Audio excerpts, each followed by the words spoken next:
Easy people, welcome back to my channel at Big Steve MCFC. Manchester City 1, Arsenal 0. We're through to the next round of the FA Cup. They've gone out, seen a hell of a lot of nonsense this weekend. You know, we're better than City. You know, we played well FC.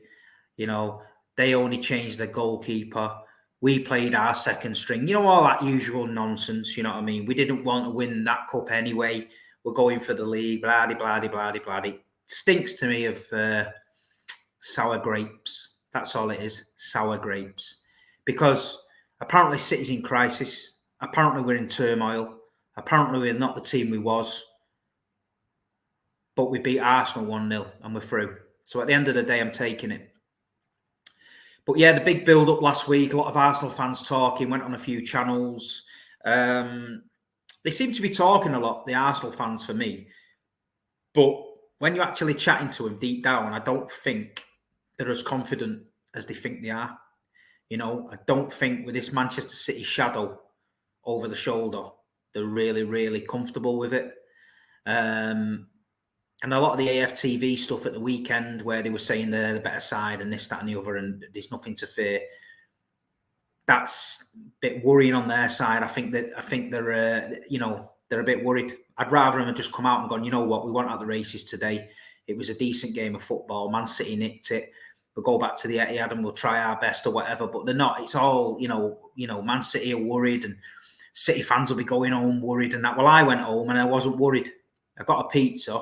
I watched the game again, and then I laughed my bollocks off because we won 1-0. So we wasn't worried, our kid. You know what I mean? We've been in deeper situations than this.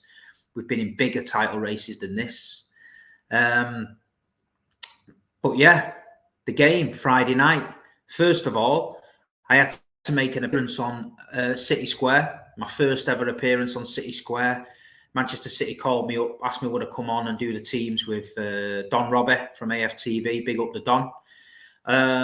Pretty nervous, you know. I don't get nervous about certain stuff, but, I was a bit nervous because, they did try and stitch me up a bit. But anyway, went on there. But you know what? The support I got on the stage was brilliant. Load of young lads at the front. They know who they are. I see them every game, home and away. Proper City lads. They were bigging me up at the front. Don Robbie had his Arsenal crew bigging him up. So, you know what? It was good. And we went through the teams and the lineup and stuff. And then they stitched me and Robbie up. They did a head-to-head quiz, which we didn't know about. Anyway, thank God, I beat him. So his night didn't start too well. You know what I mean? He got beat off Big Steve on the Man City quiz. And then he went in the Etihad and they got rolled in there as well. But starting off with the game, yes, Arsenal made some changes, but don't let it get it twisted. Eddie Nketiah, Granit Xhaka, Partey, Saka, Gabriel, Tierney, all played. They're not mugs. This is key parts of their team. They changed the goalie for Turner. City, we only made one change to the team that played against Wolves. But look at the bench.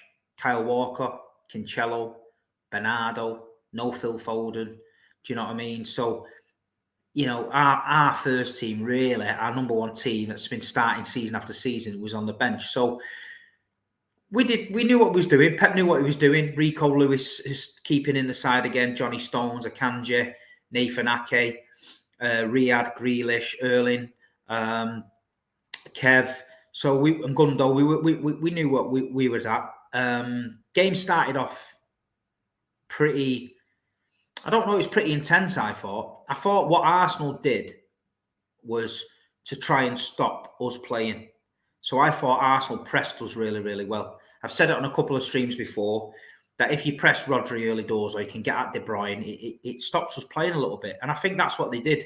Every time City got the ball, they went for us man-to-man. I thought Grealish was man-to-man marked. Mahrez was man-to-man marked. There was not a lot of space. We started to go a bit long. If you noticed that Ortega was knocking long balls over the press to Haaland, which, I'm not being funny, it worked a few times. Haaland against Holding, there was one where Holding was ripping his shirt off and they give a foul to Arsenal. which was unbelievable.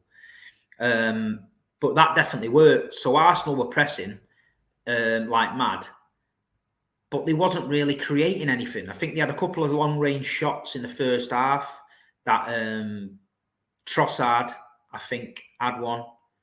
And somebody else had one, which Ortega made 2 outstanding saves. One of them with his left hand. It was a solid hand, you know what I mean? He got it out there.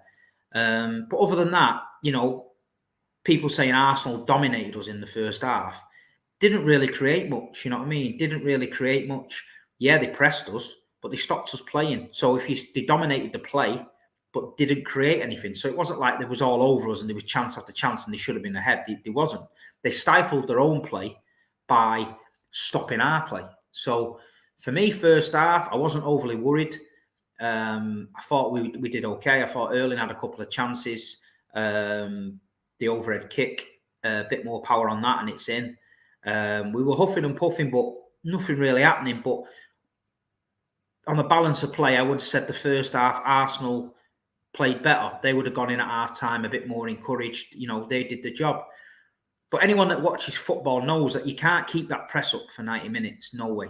And there's no way it can happen. Second half was ours. We dominated the second half. We took the game to Arsenal. Pep made the changes he needed to make. Do you know what I mean? Bernardo Silva give us that little bit of energy when he came on. Alvarez as well. He gave him something different to think about. And like you say, the goal came from Alvarez. You know, he picked the ball up deep, had a couple of touches, long-range shot, cannons off the post, falls to Jack Grealish. Jack Grealish in the box, couple of little shimmies, lays it back to Nathan Ake. And what a finish. What a finish from Nathan Ake, bending it in that bottom corner. My dad reckons he was passing to Haaland, but I'm going to give Nathan the benefit of the doubt because he's been outstanding for us this season. And it's 1-0. And yeah, you know what I mean? We're going mad. We're having it. And then I thought City looked comfortable then. I didn't think Arsenal came at us. I think when they brought Zinchenko on, they looked better. Obviously, Zinchenko is having a great season. You could tell the difference. He was spraying the ball from left to right and he was trying to open us up. But he also got a bit rattled for me. He made 3 fouls in the first 10 minutes he was on. He was rattled a little bit for me. I think it got to him. So, in my opinion, this is a psychological victory for Manchester City. If we're not apparently playing well and we're up against this Arsenal team that's steamrolling everyone, and we can come and we can go to the Etihad, keep a clean sheet, relatively comfortable, and nick a goal and win 1-0. Well, that tells you something about Man City. That tells you that you can press us all you want, but there's going to be chances in the game where we take them. And when you've got people like Erling Haaland on the pitch, Alvarez on the pitch, you know, them chances come. It's going to be dealt with. So when I came out of the ground and I heard all this nonsense from the AFTV mob, you know, we played better than you, we're better than City and all that, that's fine. I'd rather you keep saying that because there's no trophies won in January, you know. No medals are given out in January. We've just got to keep doing what we're doing. We know that we aren't playing the best. We know there's a few rumblings under the surface going on. But I also know that we're picking up results. I also know that we're now keeping clean sheets. And if we can go to Tottenham Sunday and get a win at Tottenham, where we've never won at the new stadium, by the way, then I think it's on. And I think you're going to see this Man City team starting to believe again and starting to think, you know what, we're having this. We've got the massive, massive game at the Emirates on the 15th. Huge game. We can go there, yeah. We can soak it up. We can let them press us if they want. I don't think they will. I think they're going to come for us at the Emirates. Different. But I think we can ride it out and I think we can get something there. A draw at the Emirates is good for us. Get a draw. Don't worry about it. Get a draw. Get something. Because we come back to the Etihad, we'll beat them there. You know what I mean? We'll beat them there. Some crazy results happening at the minute in the Prem. Transfer window is in full flow. You know, people are signing players left, right, and centre. Chelsea are just going crazy. Arsenal bid for Caicedo. Trossard played the other night. Good little player for 27 million. Think he's decent. Slot straight in. But for me, I was proud of the City team. Another thing I want to talk about is the atmosphere. I was driving home and there was a guy on TalkSport, Arsenal fan, talking bullshit about, we did this. There was 10,000 empty seats. It's a load of nonsense. There was little tiny patches of empty seats, tiny. You know what I mean? I thought we're grown men and women now. Why are we talking about seats and thinking you can get one up on a club because these seats are empty somewhere? What would you rather have, Arsenal fans? 4 Premier League titles out of 5, or a full stadium every week and you win now? So nobody cares. You know what I mean? You brought 8,000 fans on a Friday night. So that's a lot for an away support. You should be loud. Do you know what I mean? Well, we couldn't hear the City fans. No, you couldn't hear the City fans because we're below you, but we couldn't hear you. I'm in the South Stand, right? And they're above me in the South Stand. I couldn't hear the Arsenal fans once. But when I got home on the TV, I could hear them non-stop. The atmosphere thing at City needs to be addressed. The away fans can't be above us and the South Stand be below them. You don't put the away fans above your main home stand. That's not how it works in football. Tell me anywhere else, where that happens. Newcastle. And all you can hear at Newcastle is the City fans, unless the other end facing gets going. But City need to keep the away fans where they are, or they need to, the family stand for me needs to be put in the level 3 of the North Stand. If they build a new tier, make the family stand level 3 North Stand, yeah? And at the bottom of the North Stand, make it safe standing like the South Stand and have 2 ends going at each other. That's what I would do. The North Stand, the South Stand, yeah? That's what I would do. Keep the away fans where they are, and you'll get a better atmosphere. But, I remember Arsenal only last season having empty seats. I remember Arsenal over the last 10 years, half empty Emirates, people calling it a library. There was nothing there. So just because you've won a few games, yeah, and you're top of the league and you've created this new group called the Ashburton Army, who've only been going for 1 season, don't be trying to tell us that you're the next coming of Boca Juniors or CSKA Moscow, because you're not. You're fucking Arsenal, yeah? End of story, you're Arsenal. And we know all about Arsenal. When it's going well, it's all great. You're the best team in the world. You're going to do this. You're doing it the Arsenal way. We get that. But what about the last 20 years when you've been on your ass? You've been a laughing stock, yeah? The AFTV and all the fans have been a laughing stock. So don't pretend that didn't happen, because you lot all want to talk about history. So let's talk about the history of your fans. Let's talk about the history of the YouTube and and all that nonsense that we've seen for the last 10 years when rival fans were tuning in to laugh at you. That's history as well. So calm down a bit. You've won out yet. You've had a great opening half to the season. You've got your tails in front, yeah? Your nose in front, sorry. You've got your tails up, but you've just been beaten, knocked out the FA Cup off Man City. You're in a crisis. So relax, The time when we're going to see who's got the minerals is coming. So don't worry about Man City. All you know is there's a big shadow behind you. Yeah? And it's coming. That's all you need to know. It's coming. If you hold it off till the end, then bravo. You can say all the nonsense you want. You deserve it. But now, I just keep the mouth shut, because we beat you and we're through to the next round. So that brings me on to the next round. Who do we want, Blues? United's still in it. Brighton will be a tough place to go after beating Liverpool. Sheffield United Wrexham yesterday was a good game. I watched that. There's still some lower teams in there. So this FA Cup is wide open for me. I love the FA Cup, I do. I love it. I was gutted when we got beat off Wigan, but I was buzzing when we won again against Watford. It'd be great to get to the FA Cup final again, day out at Wembley, and win that. But yeah, looking forward to the draw tonight, see who we get. But put in the comments who you think we should get, who you'd like to see. I think Burnley is still in there after a 0-0 at Ipswich. So Vincent Kompany reunion, Turf Moor, or Vincent Kompany reunion back at the Etihad. That'd be nice. See how it goes. But yeah, we're probably going to get Man United away. It always happens, doesn't it? So yeah, we'll see. But listen, as far as the Arsenal game's concerned, was really, really pleased coming out of the ground with a 1-0.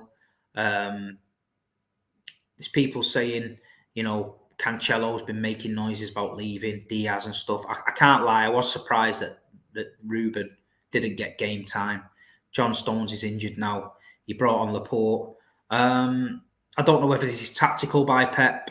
I don't know whether it's to make him learn a lesson for speaking out. I don't know what's gone on, but all we can do as fans is keep turning up, keep backing the team. We're on a bit of a mini run, a bit of a mini revival. You know, we've got Tottenham Sunday, going to be a mad game. I'm going to have a Tottenham preview this week with Expressions. Anyone who doesn't know Expressions, Tottenham fan, box office. You know, I don't think I'm going to get a word in edgeways with him, but, you know, we're going to get him on here, talk Tottenham. So looking forward to that. And then anyone who's been following my socials, later on tonight, I'm going to do an interview with the one, the only, Gerard Viekens. Gerard Viekens, by the way, was one of the unsung heroes of Manchester City's history. You know, 1999, you know, player of the season in the second division. You know, last ever derby at Main Road, played in a back three, I think, with Lucien Matomo, Richard Dunn, Gerard Viekens, kept Van Nistelrooy and Ole Gunnar Solskjaer quiet. Scored that goal, 1-0 away win at Wrexham on Boxing Day that kick-started the run in the second division. So Gerard Viekens has played an important part. Lovely fella, great guy, never give us an ounce of trouble. Mr., you know, what do they call it? When he can play any position. Versatile. Mr. Versatile. Can play anywhere you want. Midfield, centre-back, full-back, wherever. Just got on with the job. You know what I mean? Came at Man City in a bad time. But knuckled down. And I think, you know, he just got it. And I think we got him and we appreciated him. So people have been leaving comments and messages. I'm going to pick a few out and speak to Gerard. But the content is getting more frequent. I've had a bit of a kick up the arse. Appreciate all the messages and support.